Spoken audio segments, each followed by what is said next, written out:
5, 4, 3, 2, 1, 0. All engine running. Liftoff. We have a liftoff. Hello and welcome everyone to Truth, Beer, and Podsequences. Yay! Yay indeed, Julia. This is the podcast where Julia and I recap. First of all, we have watched, listened to, and absorbed all of the Cincinnati-based craft beer content from the previous week. Yes. We get together at a podcast host, and today we are back at Higher Gravity Summit Park. Thank you, Higher Gravity, for being a gracious podcast host. Now, we give our version of the truth, how those podcasts went, and the media and all that other stuff. So hopefully there aren't too many consequences from the host of the other pieces of content. Mm-hmm. So far, everything's going really well. So maybe we're not being aggressive enough. Yeah. Aggressive enough. With turning the tides on some of the statements that are being made by the content creators, and I don't know, maybe we've just got to do better. Yeah, I think so. Yeah. I think so. I think if I put more effort into trying to be better, that I could be better. I would agree with that statement. Thank you. Yeah. So that being said, my name is Marco. I'm a taproom manager here locally. I brewed beer for several years in the Cincinnati area. And that other voice you heard, I've already said her name. However, I did not introduce her as the way she should be introduced, which is the best co-host in Podcastlandia. Thank you, Marco. I am Julia. I love to drink all of the craft beer in the Cincinnati area. I love to eat Dick's potato chips. And I just want to touch the freaking sign. Why won't they let me touch the sign? I don't know why they won't let you touch the sign. That's all I want to do. Yeah. In life, my entire goal in life is to touch the sign. Speaking of touch the sign, Julia. Yeah. So I had an interaction today. Mm-hmm. With the sign?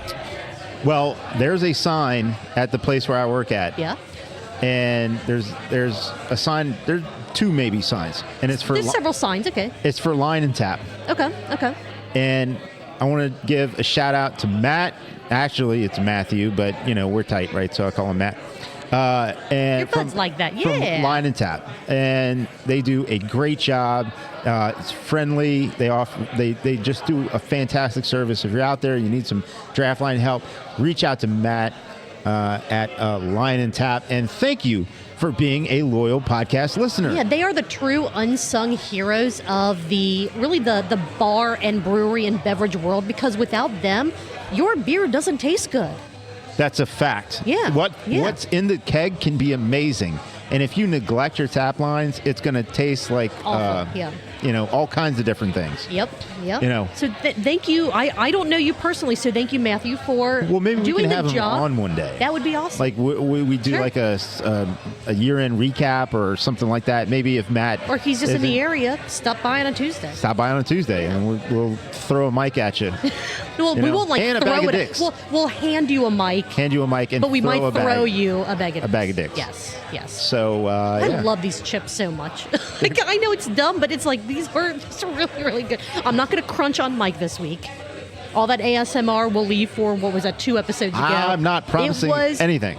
It was amazing. The crunch is real. The flavor is real. And, looking forward to continuing to eat a bag. Yeah. All the thoughts and opinions on this podcast are ours and ours alone. They do not reflect any entity which we may be affiliated with, such as full-time jobs, part-time jobs, or Higher Gravity. If you want to get at us about something, we'll tell you how at the end of the pod, or you can read the show notes. Sometimes there's some pretty cool Easter eggs in there. Read the show notes. Get at us if you want to get at us. And, that being said, thank you for making us the #1 craft beer podcast that talks about craft beer podcasts, Cincinnati-based craft beer podcasts. And I truly appreciate everyone's time and listenership. You cannot get time back, and I appreciate yours. I value it. Yes. Even though sometimes towards the end of this, you may not think that I value it as much. It's wrong. He does. I do. I do value it. So, no good craft beer podcast would be a good craft beer podcast if you were like those fake-ass ones that don't actually drink beer. Mm-hmm. We do this for you, people. It's true. We drink on this podcast for you. Yes. Julia, what you drinking? I am having from Acre Beer Company, WayBird. It is a New England IPA. Well, it's kind of a balance between a New England and a hazy, because there is a difference. if you want to go down like rabbit holes. The difference may be minute for some beers, but this is fantastic. It's not overly sweet, overly juicy like a New England, but it still has like a really nice hop bite at the end there that is making this fantastic to drink on a ridiculously hot day. Now, I am having, for the second week in a row, I'm having a Daisycutter. It's on tap this time. It's on tap this time. You got it in a can last week. Correct. Yes. And that's from Half Acre. We're both drinking Half Acre beers. That's it. We didn't plan this. Crazy. Yeah. I don't know. It's not that crazy. Not that crazy. They're just good beers. I have something to say, though. It's like a filler, like a pocket response. True that. True that. Well, is there anything else we need to cover before we let people know what we're going to be talking about this week? Just go and follow our other podcast, Cincy Beer Events. Yes. We are in Oktoberfest season as far as offerings on draft and in cans, and all of the Oktoberfest events are going to be starting soon. You want to be in the know. Technically, they started last week with Grainworks. Oh, yeah, the Grainworks last week. Mm-hmm. You want to be in the know, and the way to be in the know is to go and listen to a few minutes of our podcast. Yes, and not only Oktoberfest season, it's going to be here before we know it. Cincy Beer Week. It is happening sooner than we're going to know it. It's October 3rd through the 14th, so it's a week that's more than 7 days. You can't ask for anything better than that. Go to cincybeerweek.com. The Gnarly Gnome is working his ass off to help bring together bars, breweries, restaurants, anyone that has anything to do with serving beer to try to put together an amazing week celebrating Cincinnati beer.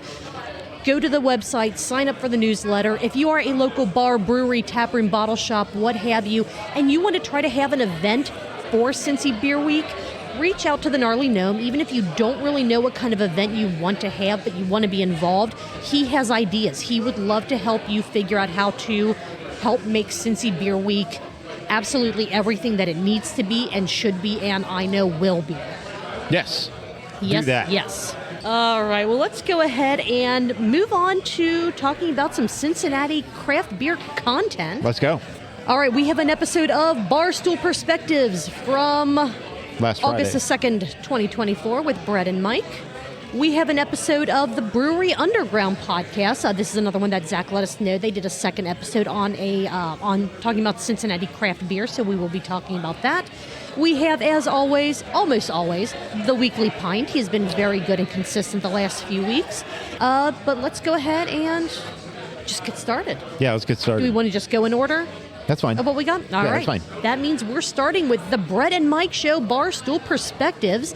This was a very financial and economy-based episode, I felt like. Yep. A lot of what they talked about had to do with China and things happening just within our, the U.S. economy and all that good stuff. Still very interesting, so don't skip it just because, you think it's going to be all about money, because it's also about beer and wine and other random things. They went live early this week and didn't tell anyone. Ooh. Yeah. I was busy. I couldn't watch live.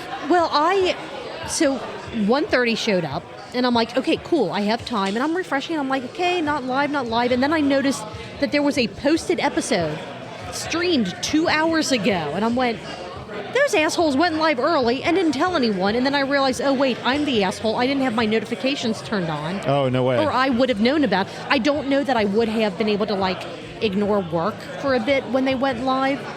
But I put the blame on myself, not on them. Although if they say they're going to go live at 1:30, you got to go live at 1:30. So you're like, psych. People are holding you accountable to this. My day was ruined because I couldn't comment on the show live. You got another shout out too.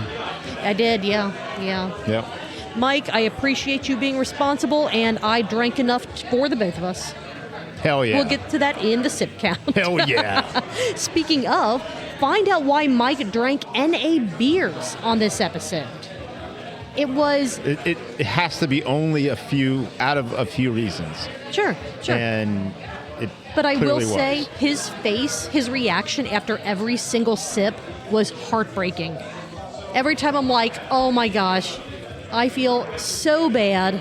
But He was doing what he needed to do, and as I said earlier, I absolutely respect that, and I want to say, hey, thanks, Mike, for setting a good example for the kids. Yeah. The kids out there. All for the kids. Bud Light. You know that they can't avoid Bud Light news. I've heard of them, and no, they can't. No, they secretly love it. Otherwise, why would they talk about it so much? It's a content play. I mean, they have to have it. Absolutely. You put the name Bud Light in your episode title, millions of clicks. Boom. Clicks. Billions of clicks. Clicks out the ass. Have we put that in the... No. Oh, no wonder. Because we're not shilling Bud Light. So we're not going to put it in our title. Okay. It might be in the show notes, but it is not going to be part of the title of our episode. Okay. Maybe I'll change that this week. Well, it just It just depends on how the mood strikes me when I'm editing and typing up the show notes. And by mood strikes us, we mean money. No. So, reach out to us. Right. Look, if Peyton Manning reached out to us and was like, "Hey, Omaha Productions, we got a production company. We want to work with you. Bud Light sponsorship." Like, I'd at least listen. What? Yeah. I'd listen. Always take the interview. Yeah. Always take the interview. You never know. You never know. Bud Light is probably not coming back from their current, 13th, 14th place on the ladder of beverages that people are buying. People have found new routines from all the controversy and everything else, and this is pretty... It's a big deal, I feel like. As it was happening, I really thought that it was something that was going to be short-lived, and then it kept going and kept going and kept going. And now for it to be firmly knocked down to where it is, still selling a ton of beer. Oh, God, yeah. But it's not gaining back any market share, which means that it's probably going to lose market share.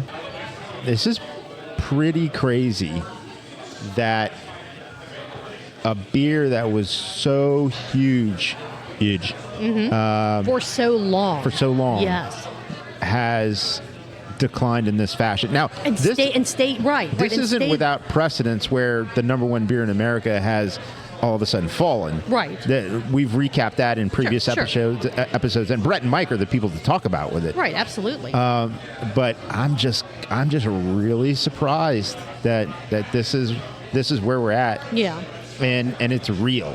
Sure. And it's not coming back. No, it's never going to be the behemoth that it once was. And they're betting on football to bring it back. Right. They are and I have a theory about this. They are going to be marketing heavily during the NFL season, and Brett and Mike are both going, why the hell would you do this? Why would you waste that money on a brand that is not going to ever be where it once was? I'm curious if they've been a sponsor of the NFL or like the featured beer of the NFL or whatever in the world that is for a very long time. I wouldn't be surprised if they have some long-term, multi-year contract with the NFL that says an obligation. Right, to where it's not because they want to be spending marketing money, but there is an obligation. There is something that they said, hey, for the next 5 years or whatever it might be, we will spend however many millions of advertising dollars to advertise with an NFL focus or during the NFL games or whatever that is. Maybe it could be something like that to where they might be saying, right. How do you cut $500 million from beer? Well, there's the obvious way. You could start with the biggest chunk of where the money's at. Yes, and cut that. Or you could just cut it at the product production and people level, like the general workforce. Yeah.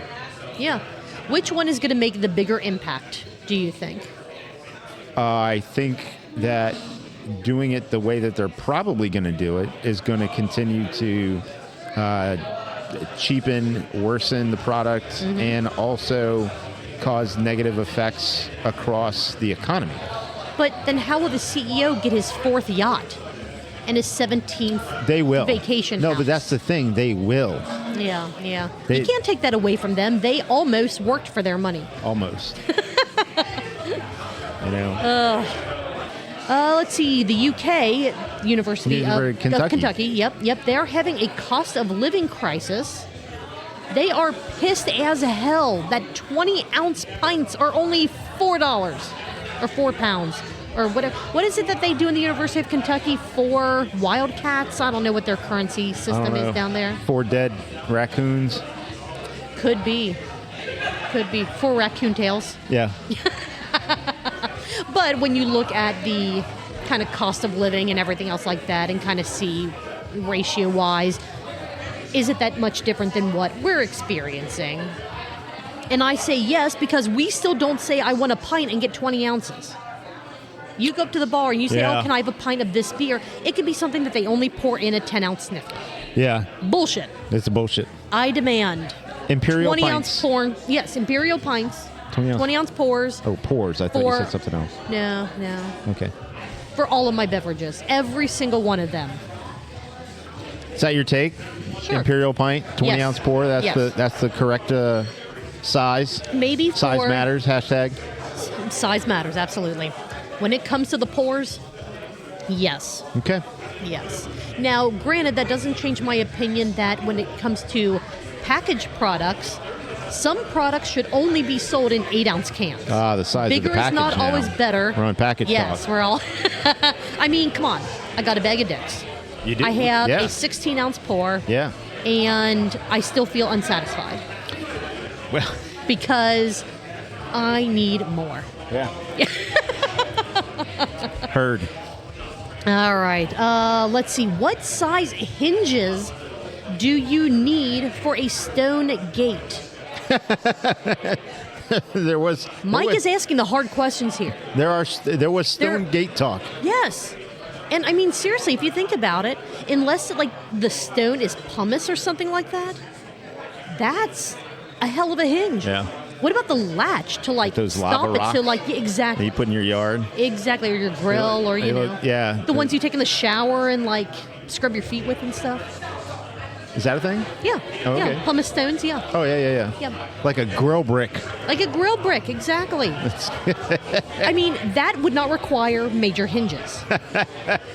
But if you're talking about, limestone, or if you're talking about bedrock or something like that, that's a serious piece of hardware that you're looking at. Yeah. Yeah.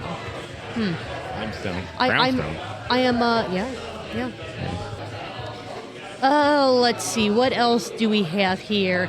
The absolute fanciest of vintage winemakers, Layer Cake, has filed for bankruptcy. Brett and Mike could not sing their praises high enough. Have you ever had Layer Cake wine? No. Holy shit. No. So fancy, so incredible. No. And they're not sticking around. No. And that kind of tied in. See ya. That tied into some conversation about some of the parallels with what they were doing with Oldenburg Brewing, which I thought was very interesting. If you want to know more about Oldenburg Brewing, buy their book, Tanked in Cincinnati. Go to missinglink.com and go to the merch or the shop link. I forget what it's called. I'll have a link in the show notes for you. Nice. Because you gonna do that? It is absolutely nice. I've had it in there multiple weeks. All right. I also put a link in the show notes last week to the Food Critic review of Guy Fieri's restaurant. So if you did not check that out, I need to go. Did you forget? Oh, Marco, I need to go. I did forget. It is so goddamn good. I did forget. I need to go incredibly and see good. that. Seriously, check the show notes. I put links to stuff out there. You don't want to miss it. Oh, the Guy Fieri. Yes. Apparently, debt financing is a bad idea. Apparently, you shouldn't try to pay off your debt with more debt. Who knew? Who knew? Who knew? That is their financial advice of the week. And I did a Google. Yeah. SPAC, S-P-A-C. Yeah. Stands for Special Purpose Acquisition Company. Okay. They were both very concerned that neither of them knew what that stood for. So I went ahead and looked it up. So well, you'd have thought with the whole production crew that they have. Yeah, all one producer. They would have already Producer Dan, vetted all this. Producer Dan, where were you in their time of need? He tried. Yeah. He did try. But it's like you're behind the scenes. Literally, they don't have sound effects during the show. What does he do? I don't know. Besides just kind of watch the chat for me to say something. Yeah. It's pretty much all it is. We have producer Nick. He does the same thing. He's not even on the same side of the bar as us today. But- I don't know how we pissed him off. But he's doing the same thing. This is true. Nothing. Thanks, Nick. Speaking of Nick, Jason, I am very sorry that I was singing Nick's praises for lowering the shades here at Higher Gravity Summit Park. Jason is the one who bought the blinds. He installed the blinds. He configured the remote for the blinds. All Nick does is push a button. But I will say that pushing that button is what gets the sun out of my eyeballs. Julia, let me ask you something. Yes. When you're on a plane and it lands successfully, do you think about the person who wired the plane, who put in the electronics, or do you thank the pilot that actually landed the plane? All the above. Okay. All right. Because if that person didn't wire the plane correctly, that pilot could not have flown the plane correctly. Make sure that the bolts for the emergency door are screwed in. Yeah. Hey, if the door doesn't fly off while we're in the air, good job to him. Yeah. Everyone's job is important, no matter what it is. I agree. It all plays an incredibly important role, from the top level to what a lot of people consider the bottom level. But if you win an equestrian event, you don't give the horse a medal. Why the hell don't you give the horse a medal? I don't know. The horse needs a medal. Rules. No. These are not my rules, other people's rules. We need to change the rules. Yeah. Give the horse a damn medal. It's got to be a big medal, too, because horses are big animals. They are big animals. Yes. Mm-hmm. Have you been loving Snoop being like the USA's national mascot this Olympics? It's fun. I like it. I hearken back to my youth when it was very edgy to like what he was doing, when he was involved in pornography and murder trials, and now he's like everyone's favorite uncle or something. He's like America's mascot. It's amazing. I love it. Everyone has the right to continually work on and reinvent who they are. Sure. And I mean everything from Snoop on the Olympics has been extremely positive and warm and embracing and fun, and so that's all good. It's good. True that. Two other notes that I had on this episode, and then I have a multiple choice question. Wow. And the sip count. Okay, let's go. Apparently, Domino's Pizza CEO has a bleak economy statement. There are more pickups than deliveries. Yeah. Yeah, and I think he was talking about Tinder. So. Yeah. So if you're on the app, farmersonly.com. Yeah, swipe right. Do what you don't gotta have to be lonely. farmersonly.com. And last note, their cannabis news for the week. Tilray has had 10 times more growth on craft beer than on weed. Interesting. So is that a sign of the cannabis beverage market apexing? Right, yeah, reaching that apex and starting to either fall off or plateau, where things are starting to normalize a bit between the two types of products. I do think it's kind of interesting, and in my opinion, this may be some part of the growth of it, which is much like we talked about a few weeks ago with Athletic Brewing. Sure, yeah. So many establishments are getting it in for the first time or offering it now. Yeah. And so they saw a spike in sales, and I think what's happening is there's probably very soon, if not now, going to be a normalizing. They see what those numbers actually are of what they're selling out of their tap rooms, bottle shops, what have you, and going, do we still need to be bringing in this many of this product if we need to bring it in at all? Yeah, I'd agree with that. I'd agree with that. So we'll see. Yeah. I mean, I think it's something that's not going to go away. No. But I don't think that there's not going to be a THC boom, CBD/THC beverage boom the same way there was a seltzer boom. I don't think so. It kind of hit a little hot in the beginning, but it never took off that same way. Yeah. I mean, it's a different kind of beverage. Totally wrong. Sure. 3 years from now it could be totally different. But well, in 3 years, Barstool Perspective will let us know. Yeah. Multiple choice question. Let's go. All right, let's do this. Who has the fanciest beer label? Is it A, Modelo? Is it B, Yingling? Or is it C, Michelob Ultra? Or is it D? Oh, smashing my dicks, my bag of dicks. not. Hold on. Roll that thing back up. Holy cow. Roll that back up. Holy cow. Julia, is it D? Is it Stella Artois? Ooh. I mean, you do drink it out of a chalice. Yeah, you do. And without a fancy label, can you do such things? And everyone in the UK calls it, like, trash. Yeah. I mean... But us over here, we're like, oh, it's so fancy. It's awesome. I'll have a Stella Artois. Oh, yeah. True.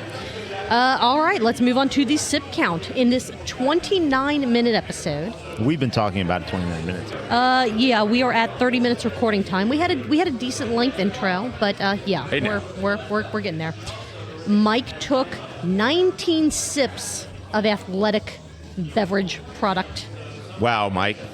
Brett took 29 sips of his alcoholic beverage. Yeah, Sam Adams Oktoberfest. Mm-hmm. That brings us to a total of 48 sips. Yes. Which is 96 ounces. 96 ounces. Which in just shy of 30 minutes, you would need to consume 6 pints of of whatever beverage. That's really hitting it. That's a pint every Good 5 job. minutes. Hell Good job. Yes. Hell yeah. That's really hitting it. You'd be hurting. Oh yeah. Not you, Julia, necessarily. The collective you. The collective you. Yes. But you know what? Sometimes challenges need to be taken. That's true. Yeah. So, and Mike proved in this episode that you don't always have to be drinking an alcoholic beverage.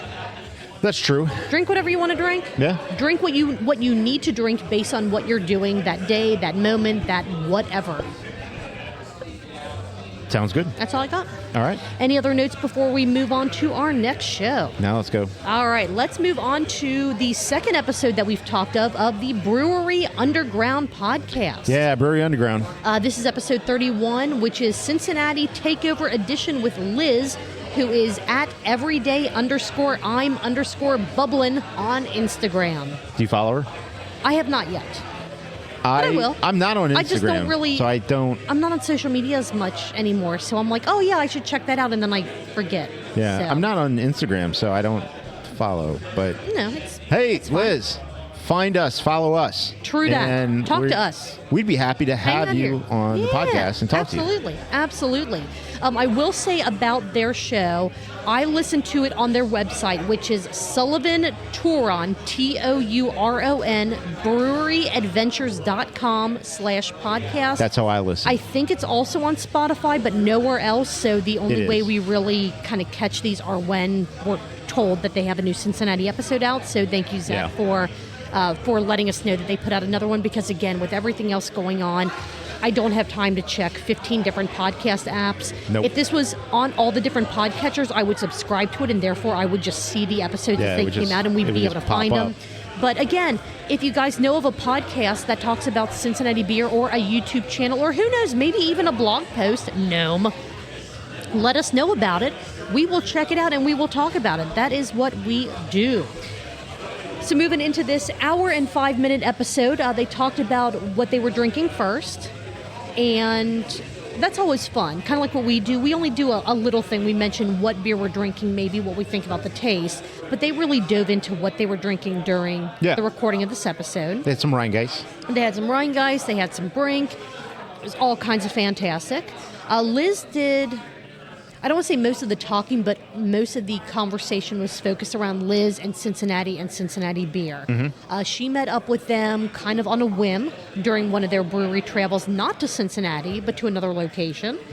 And it all went downhill from there pretty much. Yeah. Yeah, so now she's on their show, as a guest, and Liz, we're sorry. No, I'm kidding. It's a fantastic podcast. I do like listening to these episodes when they come out, and they're about Cincinnati beer.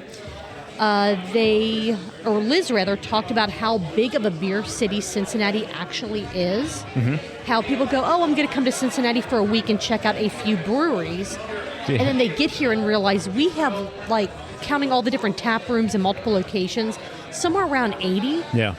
And you come for a week. You barely scratch the surface. If you plan on making a dent, just... tell your liver, hold on. Exactly. Hold on for dear life, because we're going to be drinking a lot. They talked about what makes good beer culture, which is always fun. I feel like that ties into what makes craft because there were a lot of similar things. It's not just about the beer. Yeah, I think there's a lot of crossover there. Yeah. It's about, the space. It's about the people. It's about the environment. Having a great beer certainly helps.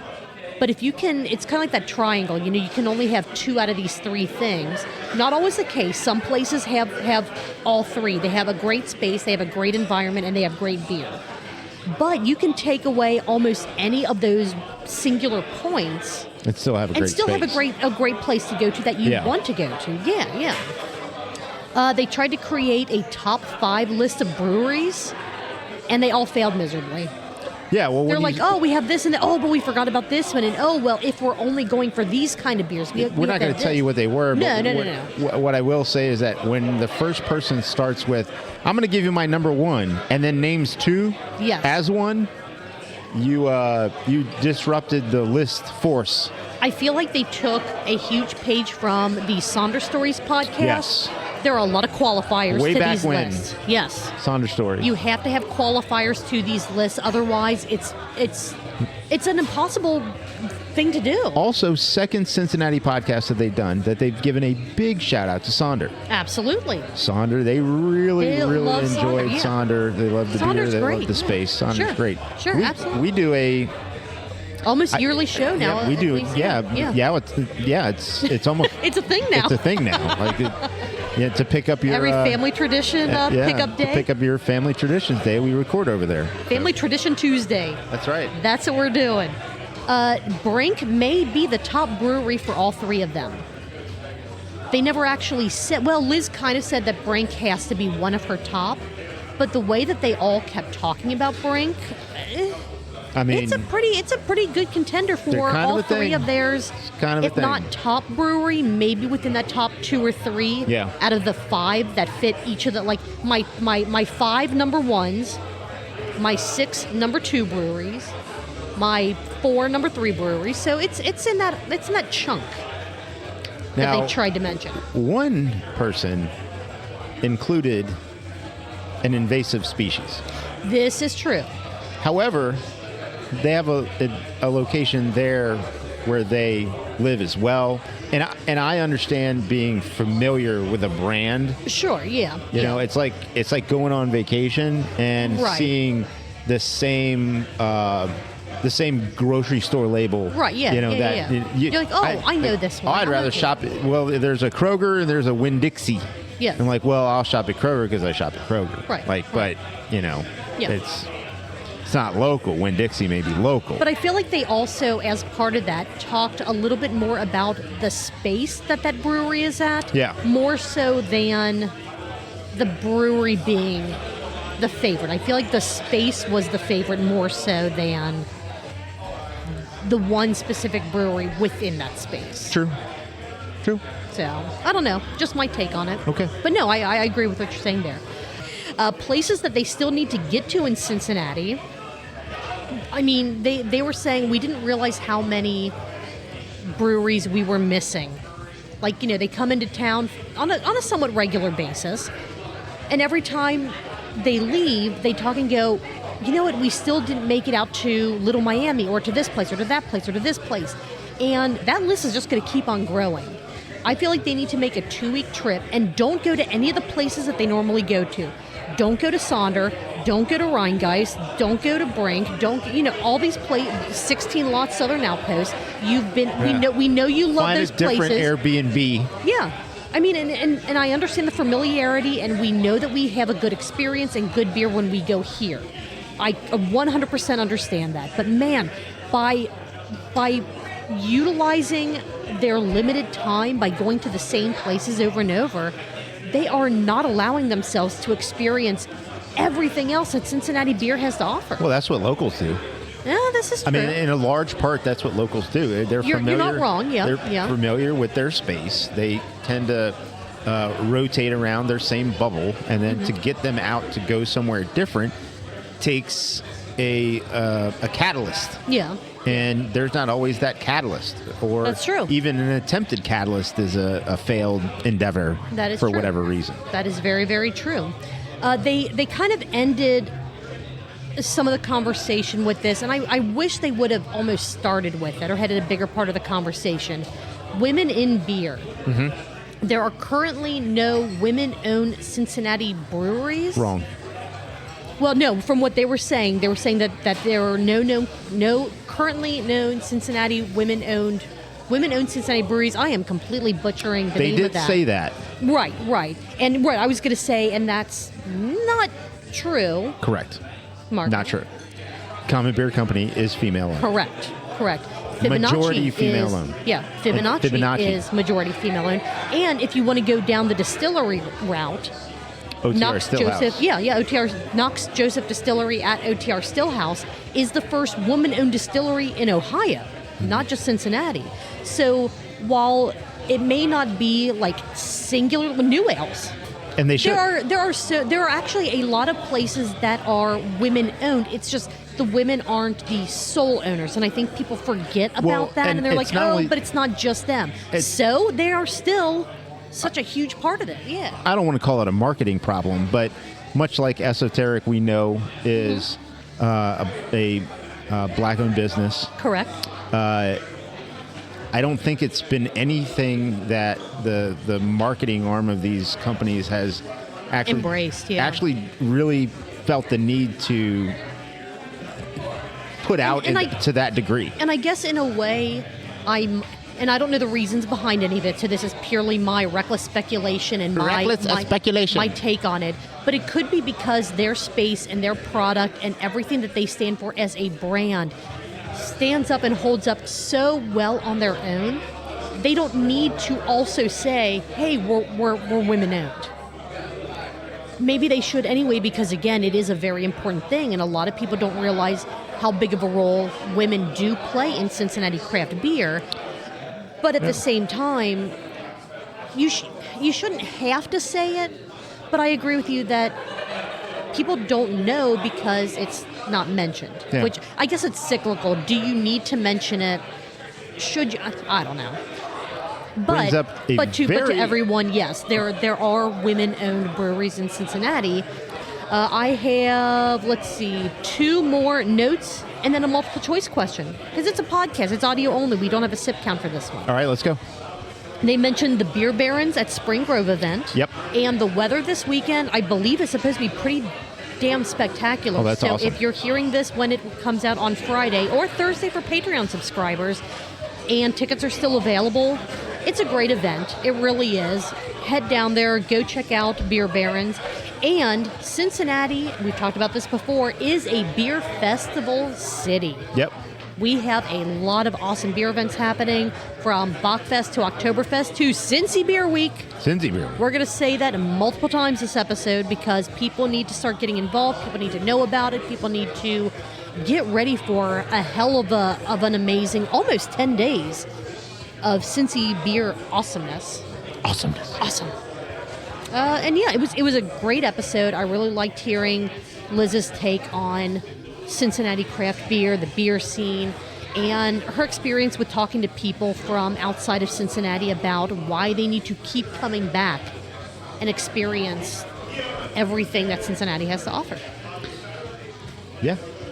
Awesome. Any other notes before the multiple choice question? No, I'm ready. All right. What is Liz's favorite shirt to wear out drinking? Is it A, a shirt that says beer is not for boys? Is it B, a Brink t-shirt? Or is it C, a shirt that says real women drink beer? Julia, is it D? Is it D, Julia? Is it a shirt that says a rosé all day? Listen to this episode, and you can find out. Yeah, find out. Awesome.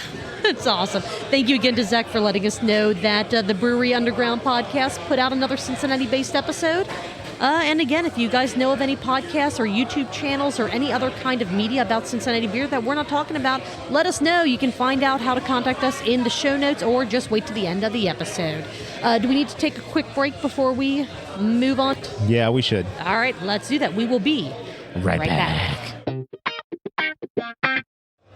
We have made it back. And Marco, you have another beer? Don't remember what it's called. And it's from fine. other half.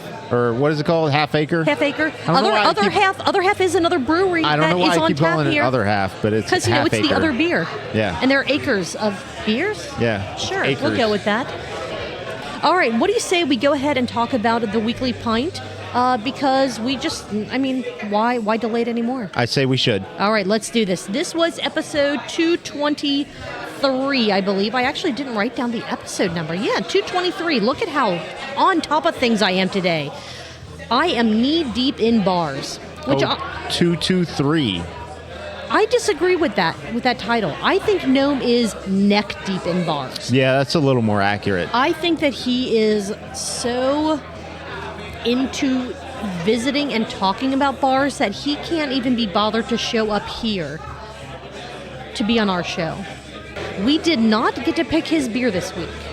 He decided because he finally learned, like, why would you do that? Just drink what you want to drink. Just drink. And he also finally made it down to Urban Artifact to pick up his 6-month backlog of small batch society beers. They really appreciated getting all that out of their space back, yeah. Yeah, all that space back. Yeah, and I have told him before, hey, I live close enough to Urban Artifact. If you ever want me to just pick up your stuff for you, if they'll allow that, just let me know and I'll bring it up here for you. And he's like, well, no, because then that means I don't get to go to Urban Artifact, which is fair, which is a very, very fair statement. That's true. However, his twice-a-year visits, is that really saving him anything? No, but I also get it. Oh, yeah, yeah. When 100%, yeah. Like when I used to be in the wine club over for Cooper's Hawk, right? I would never get there. I'd get there 2 times a year. Yeah. And I'd show up and I'd have cases of wine. And I figured out how to get out of the wine club. Yeah? Let your card expire. There you go. And then just don't join again. Yeah. Yeah. Oh, that reminds me. I need to pick up my higher gravity 6-pack while I'm here. Oh, yeah. There you go. Yes.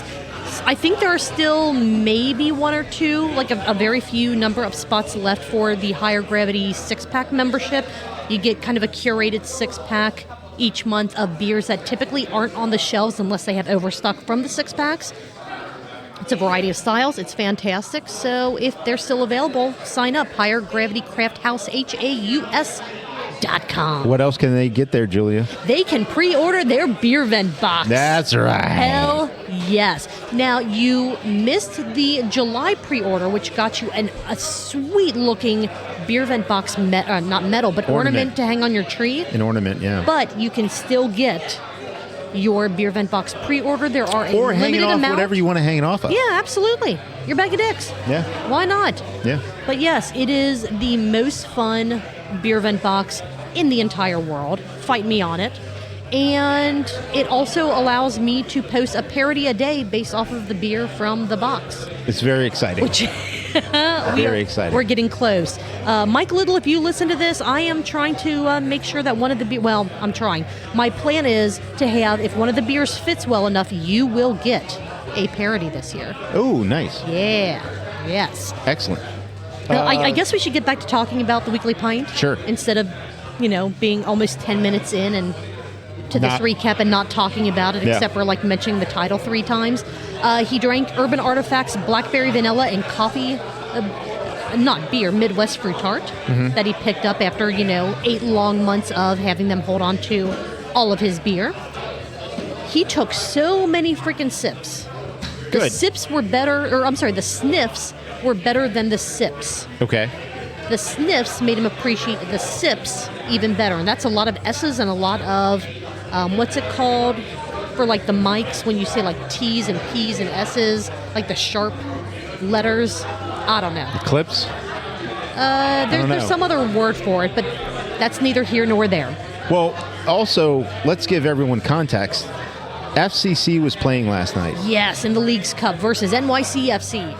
Started at 8 o'clock. Yes, no went live about 10:15. About 10:15. So the game was still on. The match was still on. There was, 15 minutes left? Maybe. In regulation? There's 15 minutes left in regulation. FC was down 2 goals, 2-0. 2-0. And while the Weekly Pint happened, FC winds up winning 5-2. 4-2. 4-2. Yes. 4-2. 4 goals in 10 minutes. And so, of course, me, being the asshole that I am, I keep chiming in the chat, another goal, and we're scoring. Gnome's just like, I don't understand what's happening here. I just want to talk about bars. So, Gnome, I apologize for that. I was watching the match. And then you turned it off. And I turned over to the Weekly Pint because my family was starting to eat dinner. And FC was down 2-0. And FC was down 2-0. So that means you're not allowed to watch any more games. That's fine. It's totally fine. No. So all this action happened while we're talking about, a little bit of the Olympics. The poor high jumper from I forget which country who Senior Longstrong. He got knocked out of the competition because he whacked his wiener while he was doing the high jump, which, in fairness, I'm sorry, but you have got to take that as a win in and of itself. Like, hey. In fairness, long or not long, it could still happen. And I'm sure that did not feel good. Like, why don't, if they're doing any kind of sport like that where they, like not even centimeters, like the tiniest margins matter. Why aren't they like tucking or somehow securing stuff? The tuck. You know what I mean? Like what? Like why he no secure? I don't. Because you can't run the same way if you tuck. Not speaking from experience, just I don't have imagination. I don't have these experiences, so it legit question, just kind of like, hey, why? And if you're wondering, yes, we did talk about this on the Weekly Pint. I made sure to bring it up because Yeah, we're not just bringing up, that dings and dongs because we. Yeah. Like, no, we talked about it on the Weekly Pint. It's just like dicks. We don't bring that up just because the chips are fantastic. Mm-hmm. They are freaking delicious. Like no joke, seriously, some of my favorite barbecue chips that I've had in such a long time. Awesome. And they're local. Yeah. It's great. All right, what other stuff did they talk about? Some Olympics talk. The relaunch of Cincy Beer Week. It's a big deal. Gnome wants more bars and restaurants, not just breweries. Anyone that sells beer, he wants to find a way to participate in Cincy Beer Week. Yep. And I think that is absolutely spectacular. That is great. If you are a bar, brewery, if you work on, tap lines for bars and breweries, Matthew, or as your friends call you, Matt. Yeah. How come nobody calls anybody Hugh? Matthew. Why is there not Hugh? That's a good question. So Cincy Beer Week, make sure that you are going to cincybeerweek.com. Elizabeth Hurley is. She absolutely is. She is checking the website. Did you check the website? I checked the website. You checked the website. Listeners, are you checking the website? You have to check the website. You've got to check the website. Before you go to places or before you go to things or whatever it is, you got to check the website. cincybeerweek.com. Gnome is updating it with the known scheduled events, such as the Oktoberfest Quest finale happening at Sonder Brewing on October 10th at 7 p.m. That's right. And the other event that I need to talk to you about. Okay, yes. And other events, because there are other events already on the list. In addition to Cincy Beer Week, Gnome is doing the Dog Days of Summer Badass Bar Breakdown, which is the longest name for him to say he's trying to post a blog a day about a bar. Different bars. A different bar every day, different blog posts every day. Not the same blog every day. Different bars. Yes. Although that would be kind of funny. Can he repost the same blog about the same bar every day for a month without anyone calling him out? Not for a chance. It? No, we would know. We would do. We would give him a lot of shit. Like, what the fuck's going on? Which, speaking of, read his blogs. They're fantastic. I say this in the best way. They're easy reads, but I mean they're not like 20-page long blogs, but there is a lot of great information, great insight. Like the New York Times. Oh my gosh. Review of Guy Fieri's restaurant. Check last week's show notes. Episode 150. Was that 156 last week? No. Last week was 157. So that means check 156. Good Lord. All of the weeks blur together, and I feel terrible about that. Yes, last week's episode 157. Yeah. Check that. Check the show notes. Find the article. If you have to sign up for a free New York Times account just to read it, you test at test.com. I don't know. I use that a million times. Apologies to whoever actually owns that. It is so worth the read, just like all of Gnome's blog posts are worth the read. They are. Here's a struggle I had. So I saw he had a post saying new blog post, and I go to his website. I checked the website. You do check the website. I checked the website, and I can't find the blog post. You can't find the post. You have to click on like the specific link. You have to click on the link that is true. In the social media post. I did find that same, and I don't think it's supposed to be like that. If it is, that's awkward. He was fucking here. I tell him. Maybe he'll listen to the episode. Not a chance. No.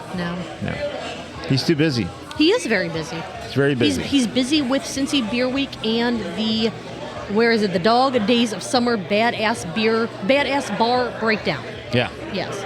But follow his social media, click on the links, read the blog posts. It's also interesting that he has to go to a bar twice before he actually... Is it twice or is it 3 times? Is it thrice? It could be. I thought it was twice. It could be thrice. He did mention a thrice. So, again, watch this episode of the Weekly Pint to find out, is it twice or is it thrice that Gnome has to visit a bar before he will write about it. Yeah. He has a system, and it's incredible. It's a system. Speaking of blog posts, at the time this episode comes out, he will have posted his top secret year-long blog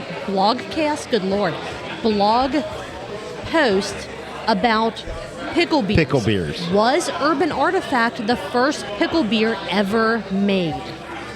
They're claiming they were. Apparently, Gnome has been on phone calls and Zoom meetings and email chains to find out the truth. And it will be exposed. Or by the time this episode comes out, it has been exposed. He contacted Pablo Torre, and Pablo Torre finds out. Mm-hmm. Yep. I even asked him, I said, do we get kind of a sneak peek at that, so we can mention it on our show? And he said, no. Yeah. Like, just simple as that. Like, no. You guys don't review blog posts, so no. Yeah. Maybe we need to start. And maybe we were gonna. You don't know. You don't Maybe know. the pickle blog was going to be the first one. Could be. He ruined it. Yeah. Absolutely ruined it. It's Fuck fine. it. It's fine. There was a talk about local bar news, closings, rebrandings, new locations, and feelings about all of them. There were some pictures of a rebranding, redesign of an interior that it looked like Soul Train was going to be happening. Down the center. Train. Nicely done. So Don Cornelius? Remember Don? I do remember Don, yeah. Rebrandings and new locations aren't always bad things, but Gnome has had some bad experiences and I don't say bad vibes about some upcoming changes, but he's not entirely certain that everything that's happening needs to happen. Which I can agree. You know what I mean? That's one of those. I get it. I get it, but at the same time, are you upset about it because you prefer that nostalgic feeling, that comfort of knowing exactly what you're walking into, and you don't want to take the risk of walking into something new and and you don't like it, and you feel like you lost a space? It's a multifaceted question. Yeah. I mean, there are a lot of layers to it. Definitely. It's not an easy question to answer because, you might initially go, I just don't like the new decor, or I don't like the new name, or whatever it might be.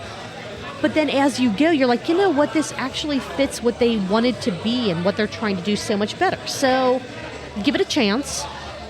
Don't write it off.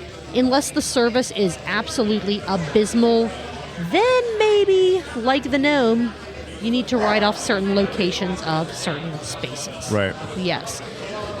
2 more notes that I have on this episode, and then a multiple choice question and a sip count. Okay, very good. Of course. We've said it before. I'm going to say it again. Cincy Beer Week is back. CincyBeerWeek.com. Spread the word. Talk to everyone. Potential merch talk, events, posters.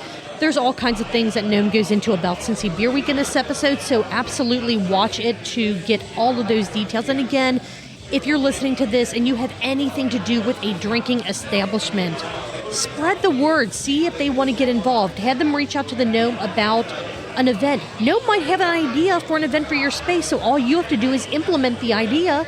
You don't have to come up with anything. Watch and find out. And His exact words, he is working on something so that you can do something. There you go. Yes. That's special. Oh, it absolutely is. He's working on something so you can do something. Yes. So to know what that something is, check the website. Check the website. Check the website.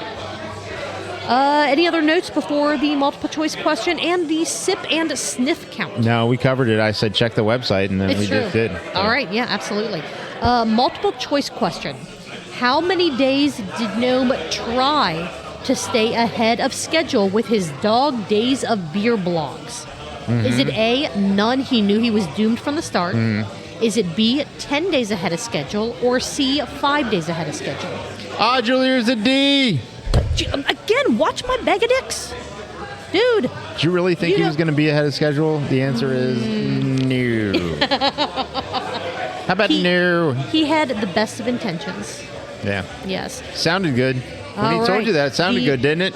It absolutely did. Yeah. As did that D. Anyway, so he took 11 sniffs of his Urban Artifact Midwest Fruit Tart. Yeah. 11.